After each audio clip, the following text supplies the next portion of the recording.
നമസ്കാരം എല്ലാ പ്രിയപ്പെട്ട കൂട്ടുകാർക്കും സ്റ്റുഡൻസ് ഓൺ ഫയറിലേക്ക് സ്വാഗതം. അപ്പോൾ +1 ട്രയൽ അലോട്ട്മെൻറ്റ് കഴിഞ്ഞ ദിവസം പ്രസിദ്ധീകരിച്ചു.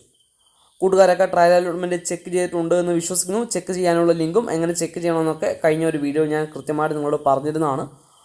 അപ്പോൾ അതിനെപ്പറ്റിയിട്ടാണ് ഒരു കാര്യം നിങ്ങളിലേക്ക് ഷെയർ ചെയ്യാൻ പോകുന്നത്. അതിന് മുമ്പ് ആദ്യമായിട്ട് ചാനൽ കാണുന്ന കൂട്ടുകാരുണ്ടെങ്കിൽ ചാനൽ ജസ്റ്റ് ഒന്ന് സബ്സ്ക്രൈബ് ചെയ്യുക.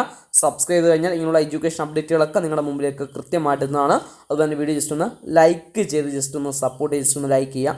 അപ്പോൾ കുറേ കൂട്ടുകാർ ചോദിച്ച ഒരു ചോദ്യം, ട്രയൽ അലോട്ട്മെൻറ്റിൽ കിട്ടിയ അതേ സെയിം സ്കൂളും കോഴ്സും തന്നെ ആയിരിക്കും നമുക്ക് ഫസ്റ്റ് അലോട്ട്മെൻറ്റിൽ കിട്ടിയ, എന്തെങ്കിലും മാറ്റം ഉണ്ടാകുമെന്നാണ്.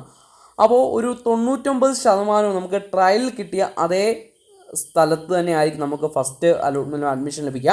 എന്നാൽ ചില ആൾക്കാർക്കൊക്കെ ഒരു പക്ഷേ ഒരു 1-2% ഒരു പക്ഷേ ട്രയൽ കിട്ടിയതിൽ നിന്നും ചെറിയ വ്യത്യാസങ്ങൾ ഫസ്റ്റ് അലോട്ട്മെൻറ്റ് ഉണ്ടാകാൻ സാധ്യതയുണ്ട്. അപ്പോൾ ഒരു 90%, 99% സെയിം ആയിരിക്കുമെങ്കിലും ചെറിയ വ്യത്യാസവും വരാൻ സാധ്യതയുണ്ട്.